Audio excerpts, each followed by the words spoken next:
Hello everyone, কেমন আছে সবাই? বলতে পারো আমি ইউটিউবের নতুন অতিথি, আমাকে কেউ চেনে না বা জানেও না।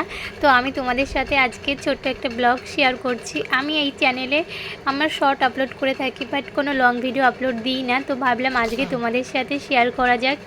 আজ আমার সোনা মাম্মার 1 বছর কমপ্লিট হলো, আর ওর আজকে প্রথম জন্মদিনে ওর জন্য কিছুটা আয়োজন করেছি আমার তরফ থেকে। মাম্মামের এদিকে স্নানের জলটা আমি রেডি করে দিয়েছিলাম, এদিকে ওর ঠাম ওকে স্নান করে দিচ্ছে। আর এখানে না একটা মজার বিষয় কি জানো তো, আমার মাম্মা একদম স্নান করতে চায় না, জল দেখলে এত ভয় পায় ও, জলে তো নামতেই চায় না। তো আজকে জানি না কি মনে হলো ওর, যে এত আনন্দ করে স্নান করছে। আমার কতটা খুশি ওকে দেখেই বোঝা যাচ্ছে।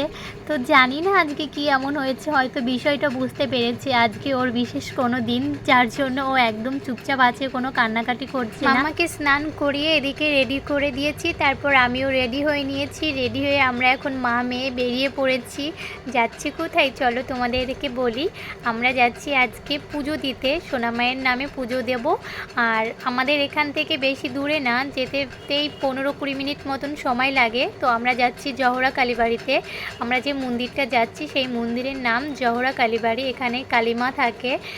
তো এখানে আজকে মাম্মার নামে পুজো দেব। আর আমাদের এই কালীমা খুবই জাগ্রত, এখানে যে মানত করে সেই মানতই পূর্ণ হয়। তো আমাদের বাড়ির পাশে বলে আমাদের কোনো শুভ কাজের জন্যই আমরা এখানে মায়ের কাছে পুজো দিতে আসি। আর আজকে মন্দিরে একটু ভিড়টা বেশি ছিল, অন্য দিন ফাঁকা থাকে, কারণ মন্দিরটা সবসময় খোলা থাকে আর প্রতিদিনই এখানে সবাই পুজো করতে পারে। আমরা এসেছিলাম এখানে, আজকে অনেকটাই ভিড় ছিল। যখন এসেছিলাম তখন হালকা ভিড় ছিল, তারপরে আস্তে আস্তে না মন্দিরটা পুরো ভরে গেল। তাও এখানে প্রথমে আমি পুজো করে নিলাম। আমার সাথে এসেছিল আমার ভাই আর একটা বোন এসেছিল। তো এদের দুজনকেই নিয়ে এসেছিলাম, কারণ আমার ইচ্ছা ছিল আমার হাজব্যান্ডকে নিয়ে আসবো, বাট ও বাড়িতে ছিল না, তাই ওকে আনতে পারিনি। তো আমি ভাইকে সাথে করে নিয়ে এসেছি। আর মাম্মামকে একা তো সামলানো যায় না, ও এতটাই দুষ্টু, তাই বোনকেও সাথে করে নিয়ে এসেছি যে ওকে একটু সামলাতে পারবে। না হলে আমি একাই পাগল হয়ে যাব, পাগলের মতন অবস্থা হয়ে যাবে, ওকে একা সামলানো এতটাই কষ্ট। তো এদিকে আমাদের সবার পুজো দেওয়া হয়ে গেছে, তারপরে আমরা একটু ছবি তুলে নিলাম। আর মন্দিরের সাইডে যে ঠাকুমাগুলো বসে থাকে, তো ওনাদের কিছু দক্ষিণা ও প্রসাদ আমরা দিয়ে দিলাম। তারপরে মন্দিরটা একটু ঘোরাঘুরি করছিলাম। তো বেশিক্ষণ সময় কাটাতে পারিনি, কারণ বাড়ি যেতে হবে, আবার বাড়ি গিয়ে মাম্মামের জন্য খাবার রান্না করতে হবে, কারণ ওকে দুপুরের যে মেনুতে যেসব খাবার দেবো সেগুলো আমাকেই রান্না করতে হবে, তাই বাড়ি গিয়ে আমাকে আবার রান্না করতে হবে। তাই মন্দিরে বেশিক্ষণ আমরা থাকতে পারিনি। এখানে আমার সোনামায়েকে যে ঠাকুমাগুলো থাকে ওনারা আশীর্বাদ করে দিল, অনেক অনেক ভালোবাসা দিল। তো আমার এখানে খুব ভালো লেগেছে। তারপরে দেখো আমি বাড়িতে এসে সোনামায়ের জন্য প্রথমে পায়েসটা রান্না করে নেব, তার জন্য এখানে দুধ বসিয়ে দিয়েছি আমি। আর বাড়িতে যেসব লোকজন আসবে ওনাদের জন্য আমরা রান্না করব আজকে রাইস, আলুর দম, পায়েস, মিষ্টি এই সবই। কারণ আজকে যেহেতু সোনামায়ের জন্মদিন, আমরা আজকে নিরামিষভাবে ওর জন্মদিন পালন করছি, সব কিছু নিরামিষের আইটেম থাকবে। সব কিছু ভিডিওর মাধ্যমে দেখাতে পারছি না, কারণ আজকে অনেক কাজের চাপ ছিল। বুঝতেই পারছো, বাড়িতে কোনো অনুষ্ঠান থাকলে সেটা বড়ই হোক আর ছোটই হোক, অনেক কাজের চাপ থাকে। তো এখানে আমারও আজকে অবস্থা তেমন হয়েছিল, তাই সব কিছু তোমাদের সাথে ভালোভাবে শেয়ার করতে পারছি না। আর আমি যেহেতু নতুন ব্লগ শুরু করেছি, তো আমিও ঠিকঠাকভাবে পারি না এডিট করতে, বা কীভাবে কী করব বুঝতেই পারছিলাম না। তবু যদি ভুল ত্রুটি হয়ে থাকে আমাকে বলো তোমরা, তাহলে আমি সেইভাবে করার চেষ্টা করব। এদিকে মাম্মামের খাবারের থালিটা আমি সুন্দর করে সাজিয়ে দিয়েছিলাম, আর মাম্মামকেও রেডি করিয়ে দিয়েছিলাম। তারপরে আমরা সবাই ওকে আশীর্বাদ করে নিলাম। আজকে মাম্মাকে যতটা শান্ত মনে হচ্ছে, ও কিন্তু এতটাও শান্ত না। আজকে পুরো দিনটাই পাল্টে গেল, বুঝতেই পারছি না, আমরাই সবাই অবাক হয়ে যাচ্ছি যে ও এত শান্ত কি করে, এটা কি করে সম্ভব। অন্যদিন ওকে আমরা বাড়ির 5টা মানুষ সামলাতে গিয়ে একদম নাজেহাল অবস্থা হয়ে যায়, আর আজকে দেখো কত শান্ত, একদম লক্ষ্মী মেয়ের মতন রয়েছে। যেসব রিচুয়ালগুলো ছিল সব কিছুই সুন্দরভাবে পালন করতে পেরেছি। মাম্মা হয়তো বুঝতে পেরেছে আজকে কোনো বিশেষ দিন, তাই ওকে শান্ত থাকতে হবে, দুষ্টুমি করলে হবে না। তাই ও একদম লক্ষ্মী মেয়ের মতন ছিল আজকের দিনে।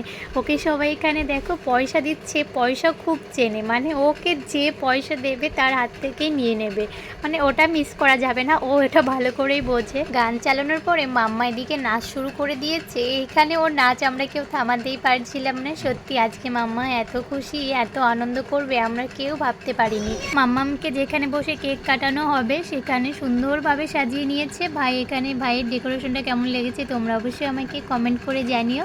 পুরো ঘরটাই ভাই সাজিয়ে দিয়েছে সুন্দরভাবে, আমার তো খুব সুন্দর লেগেছে। এদিকে আমাদের রান্নাও হয়ে গেছে, এখানে রাইসটা রান্না হয়ে গেছে, আলুর দমটা এখনও রান্না হয়নি, ওটা বৌদি এখনও রান্না করছে, মানে বৌদি এখনও রান্নাঘরেই রয়েছে। আর এদিকে আমি মাম্মাকে রাতে সাজিয়ে দিয়েছি। রাতের যে লুকটা এটা হচ্ছে মাম্মামের ফাইনাল লুক। কেমন লাগছে? তো আমার মাম্মাম সোনাকে তো পুরো পরি লাগছে।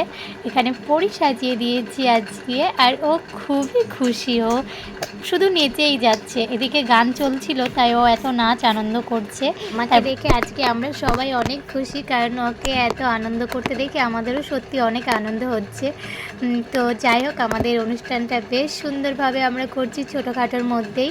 আমরা সবাই, আমার এই ছোট ভিডিওটা তোমাদের কেমন লাগছে অবশ্যই আমাকে কমেন্ট করে জানিও। আর যদি ভিডিওর মধ্যে কোনো ভুল করে থাকি তাহলে অবশ্যই ক্ষমাও তো করেই দেবে। তো তোমরা সবাই আমার একটু সাপোর্ট করো, আমার পাশে থেকো। আমি যেহেতু নতুন ভিডিও শুরু করেছি তাই ভিডিওর সম্পর্কে এখনও তেমন কোনো ধারণা বা আইডিয়া নেই, তবুও তোমাদের ভালোবাসায় আমি আশা করছি পারবো। তো তোমরা আমার পাশে থেকো, আর আমার এরকম সুন্দর সুন্দর যদি ব্লগ ভিডিও তোমরা দেখতে চাও তাহলে অবশ্যই আমাকে একটা করে কমেন্ট করো। আমি জানি আমার ভিডিওটা আপলোড দেওয়ার সাথে সাথে আমার কোনো ভিউজ আসবে না, কারণ আমি তো ভিডিও করি না, তো আমার ভিডিও দেখার মতন কেউ নেই, কেউ দেখবে না। তবুও তোমরা যে কজন বন্ধু দেখবে অবশ্যই আমার পাশে তোমরাই থেকো। আজকে ভিডিওটা বেশি বড় করছি না, ছোট করে ভিডিওটা আপলোড দিচ্ছি। তোমাদের যদি ভালো লাগে বললাম তো আমার পাশে থেকো, আমাকে সাপোর্ট করো, তাহলে তোমাদের ভালোবাসায় আমি পারবো আরও সুন্দর সুন্দর ভিডিও বানাতে, আরও এগিয়ে যেতেও পারবো আশা করছি এটা আমি। তো চলো, আজকের মতন ছোট্ট একটা ভিডিও তোমাদের সাথে শেয়ার করেছি। যদি ভালো লাগে তাহলে পাশে থেকো, আর নেক্সট কোনো ভিডিও যদি দেখতে চাও তাহলে কমেন্ট করো। আশা করছি আরও একটা ব্লগ বানানোর চেষ্টা করব। তো আমার তেমন একটা না সময় হয়ে ওঠে না, কারণ বাড়িতে ছোট বাচ্চা থাকলে তোমরা জানো অবশ্যই যে কী পরিস্থিতি হয় একটা মায়ের। আমারও ঠিক তেমনই হয়। আমার পুরো দিনটা আমার সোনা মাম্মাকে নিয়েই কেটে যায়। কিভাবে সারা দিনটা যে কেটে যায় আমি নিজেও বলতে পারবো না, মানে ওকে নিয়ে আমি এতটাই ব্যস্ত থাকি। তোমাদের বাড়িতে যাদের এরকম ছোট বাচ্চা আছে তোমরা নিশ্চয়ই জানো যে একটা মায়ের কী হাল হতে পারে একটা বাচ্চাকে নিয়ে। তারপরে বাচ্চার জেদ বায়না এইসব পূর্ণ করতে করতেই সারাটা দিন পার হয়ে যায়। আর এখন নতুন হাঁটা শিখেছে, এখন তো আরও বেশি করে ওকে দেখে রাখতে হয়, না হলে কখন কি হয়ে যায় বলা যায় না। তো যাই হোক, আমার এই ছোট ভিডিওটা আমি এখানেই শেষ করছি। যদি ভালো লাগে অবশ্যই সাথে পাশে থেকো। টাটা।